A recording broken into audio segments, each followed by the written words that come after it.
Vous intervenez en tant que vice-président du conseil départemental et le conseil départemental du Finistère, je le disais en introduction, a mené une politique assez volontariste en matière de développement des transports.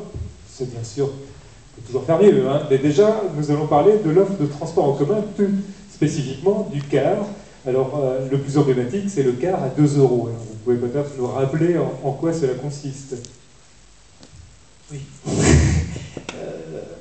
Peut-être d'abord pour faire le lien avec ce qui s'est dit avant dans le premier atelier, en tous les cas, rappeler que bien évidemment sur les déplacements et les transports qui sont le premier poste en tous les cas, par rapport à la lutte contre la production de gaz à effet de serre, on voit bien que c'est toujours, vous savez bien parce qu'il y a un public averti, que c'est toujours les déplacements et les transports qui sont cités en premier, à juste titre, parce que c'est le premier poste, en tous les cas, sur lequel il faut travailler pour lutter contre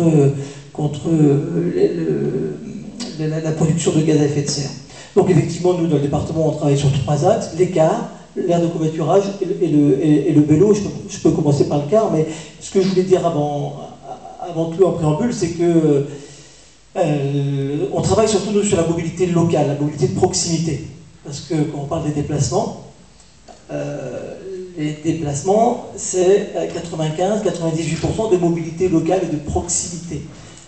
Donc c'est ce sur quoi nous on travaille, c'est-à-dire le rayon des 50 km autour de son domicile, les 50 à 80 km selon les cas. Mais c'est d'abord ça qui est important, c'est là-dessus que nous on met la cible sur le déplacement de proximité, et notamment dans ce déplacement de proximité, essentiellement, mais pas seulement, le domicile-travail, le trajet domicile-travail, puisque c'est aussi là-dessus qu'on essaye de mobiliser tous nos efforts. Alors, dans cette politique, il y a bien évidemment le car d'abord, le car avec les transports en commun qui sont mis en place par le département. C'est la compétence du département, des départements en France, encore quelques mois seulement, puisqu'il y a une loi qui a été votée au mois d'août dernier, la loi NOTRe, et donc qui transfère ses compétences de transport à la région.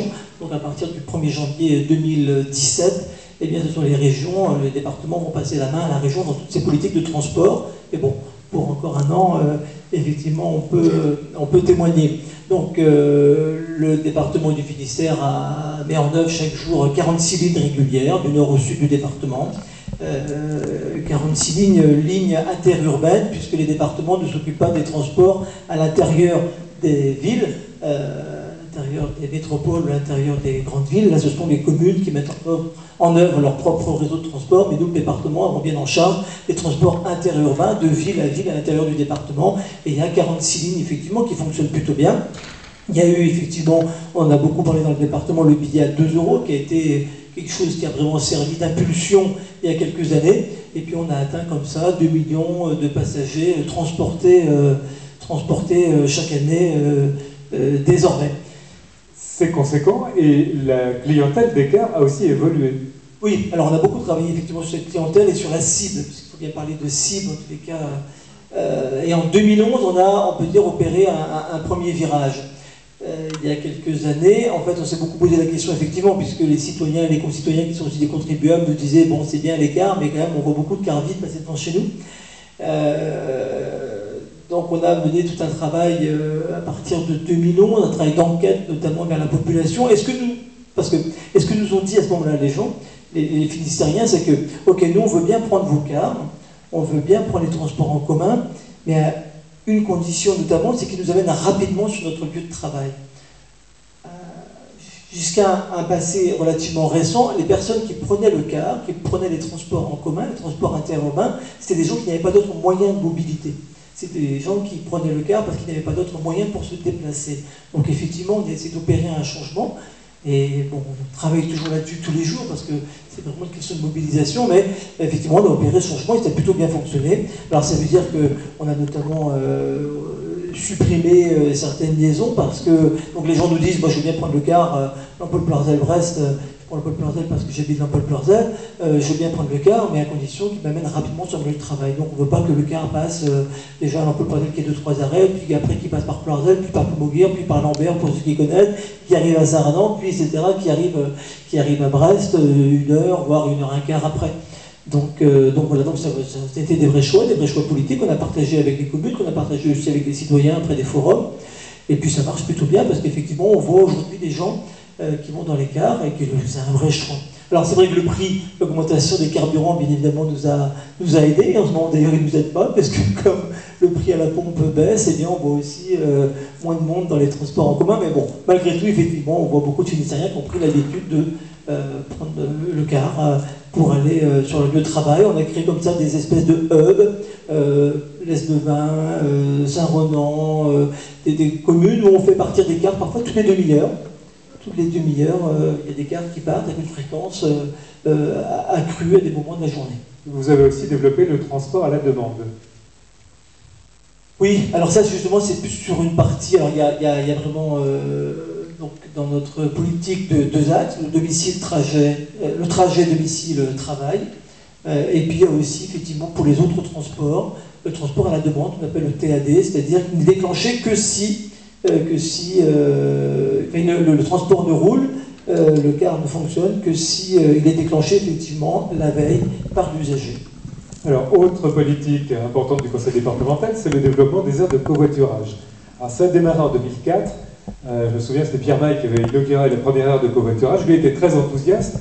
Il y avait beaucoup de scepticisme quand même autour de lui. Et aujourd'hui, quel bilan peut-on tirer de cette politique en matière de covoiturage ?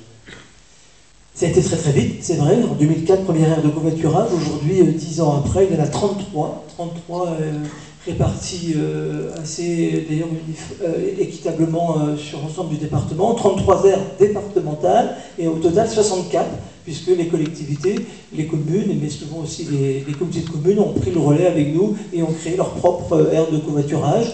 Donc ça fonctionne plutôt bien, 33 aires de covoiturage départementales, et aujourd'hui on estime à peu près le taux de fréquentation de ces aires à 70%. C'est considérable. Ce qui est beaucoup, oui, ce qui est important. Certaines sont même à 100, 110, donc on est même dans beaucoup d'aires de covoiturage, celles du début de la première génération, à essayer de voir comment les agrandir. Il y a un problème de foncier, parce que étant dans une aire de covoiturage, c'est pas facile, mais en tous les cas, plusieurs d'entre elles, effectivement, sont déjà saturées. Et avec la création des aires de covoiturage, on a créé parallèlement et en même temps, parce qu'il le fallait, un site pour inciter les Finistériens à s'inscrire et à pratiquer le covoiturage. Covoiturage.fr. Oui, voilà, -finistère.fr. Et il y a à peu près 12 000 Finistériens qui sont aussi inscrits sur ces aires de covoiturage. On voit bien que la dynamique est là, parce que j'ai fait récemment le tour du département, le tour des 26 intercommunalités, et ce sont les élus maintenant qui nous demandent qu'on les aide et qu'on les accompagne pour créer des aires de covoiturage. Donc on voit bien que la dynamique est là. Alors vous n'allez pas vous arrêter là, puisque vous voulez aussi faciliter l'usage des aires de covoiturage et vous prévoyez de développer une application. Oui, alors on est toujours sur la même problématique d'essayer de capter les 80% de personnes qui utilisent leur voiture individuelle pour se rendre au travail, qui sont seuls dans leur voiture pour aller au boulot, tous ceux qui congestionnent nos routes le matin, ce qu'on appelle aussi les navetteurs, ce que les urbanistes appellent les navetteurs, hein, c'est-à-dire ceux qui utilisent leur voiture seuls pour aller au travail le matin, parce que comme vous, ou peut-être pas comme vous d'ailleurs ici ce soir, dans tous les cas, ce qui pose problème sur nos routes départementales et les routes communales, c'est les gens que l'on voit, les bouchons, et puis on voit les 80% de ces voitures qui sont avec un seul automobiliste, une seule personne derrière le volant, et c'est là-dessus qu'il faut bien, c'est bien cela qu'il faut mobiliser et cibler. Alors, on va essayer, d'autres régions commencent à le faire et ça marche plutôt bien, on va essayer, pour faire court, d'appliquer le succès des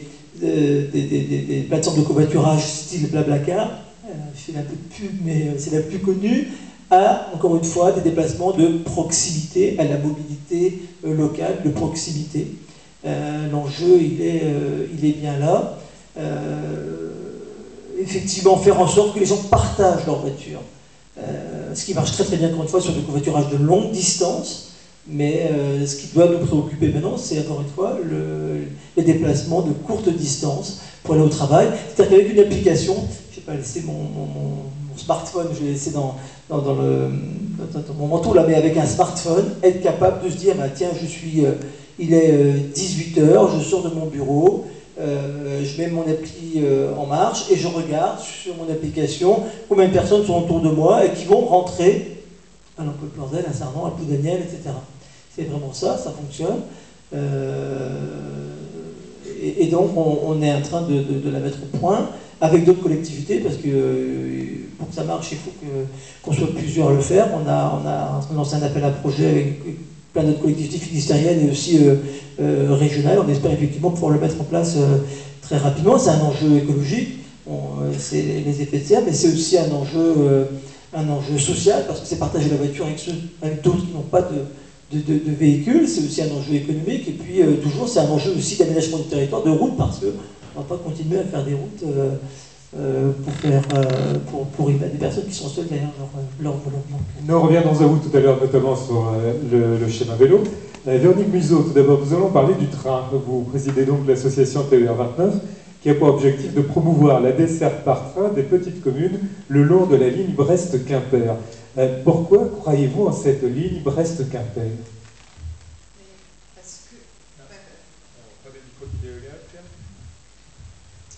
Parce que nous, on croit au train de proximité. C'est-à-dire que c'est vrai qu'on a l'impression que en France, depuis je ne sais pas combien de temps d'ailleurs, on pense train...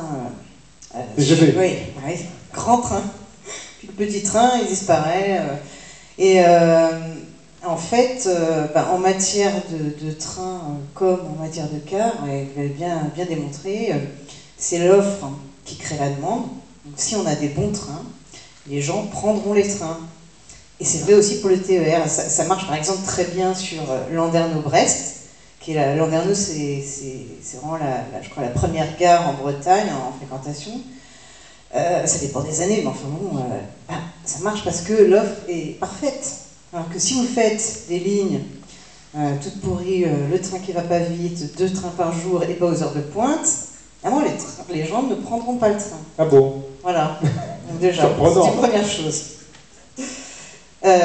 Voilà, alors c'est pour la ligne Brest-Quimper, enfin Landerneau-Quimper en l'occurrence, puisque le problème est là.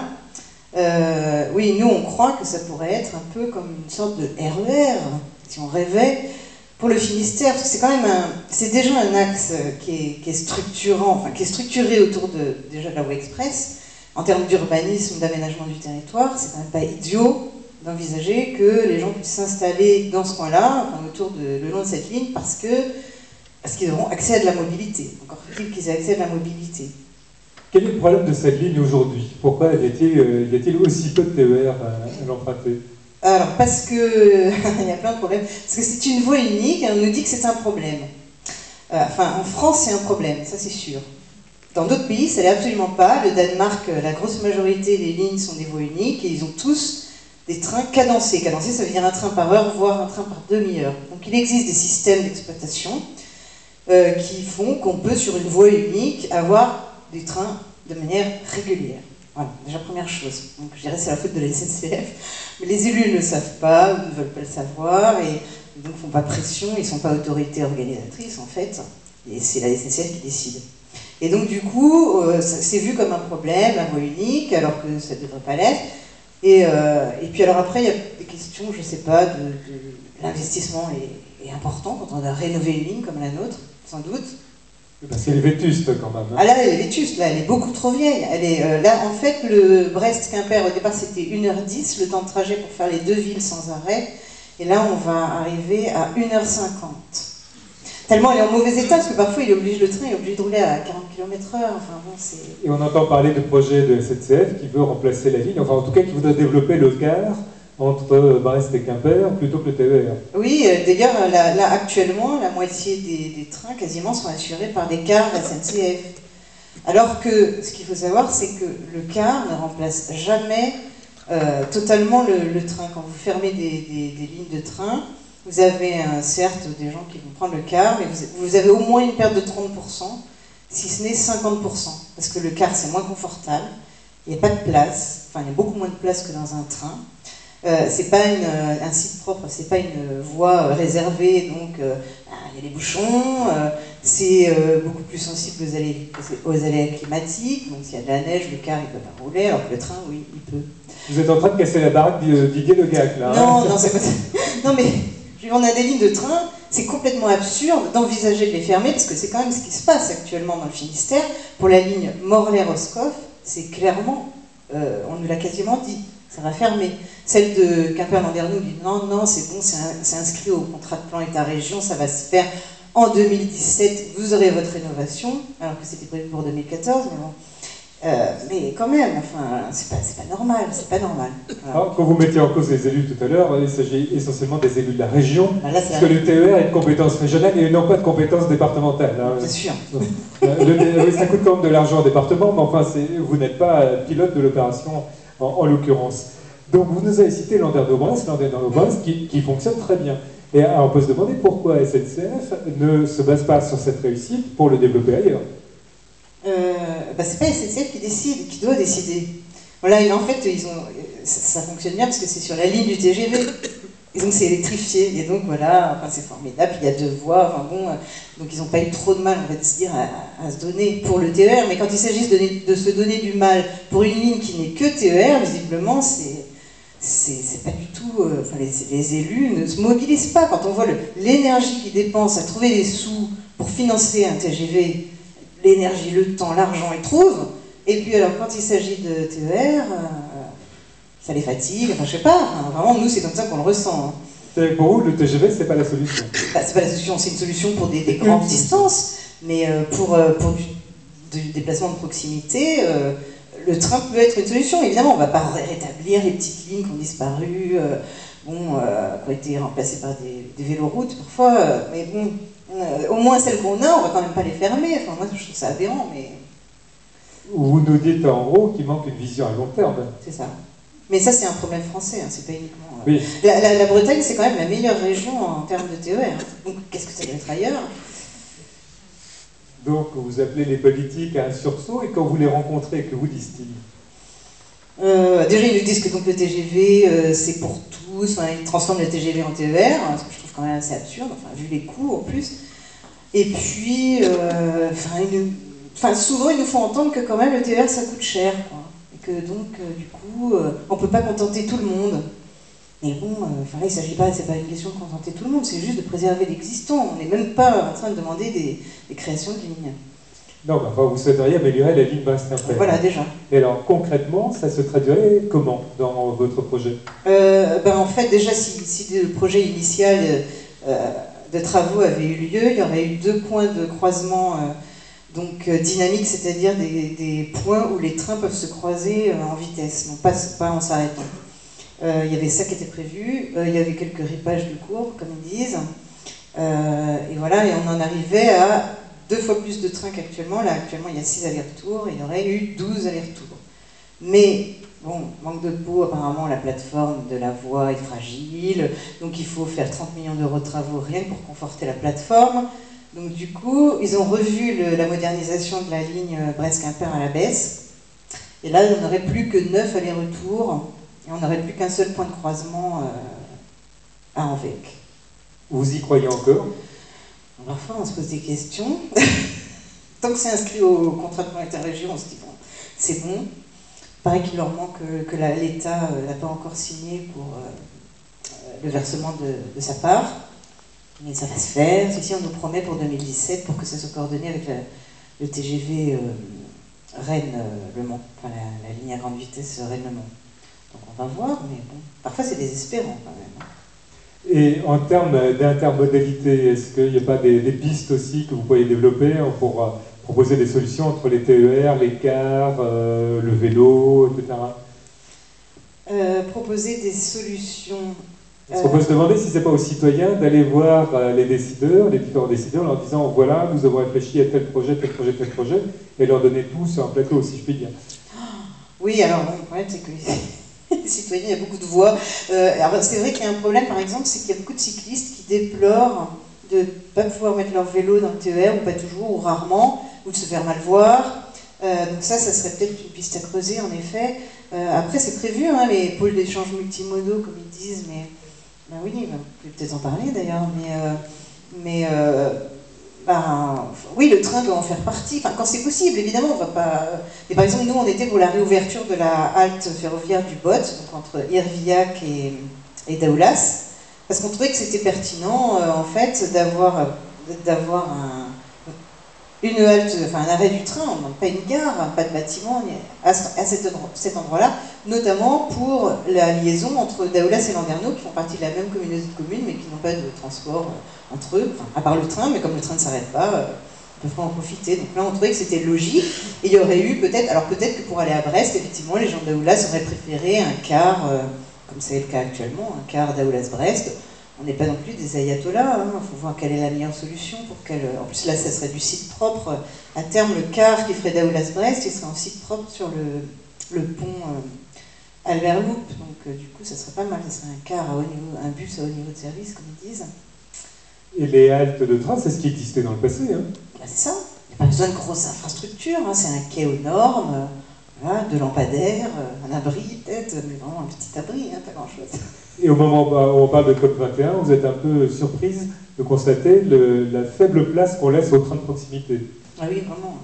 Vraiment, là, j'en reste sans voix. Hein. Alors, écoutons la voix de Didier Le Guen sur les pôles d'échange multimodaux. C'est un terme un peu techno. Il y en a 3 hein, pour le département qui sont faits ou en cours de création. Il s'agit de Morlaix-Brest-Quimper. En quoi ça consiste et est-ce que ça fonctionne ?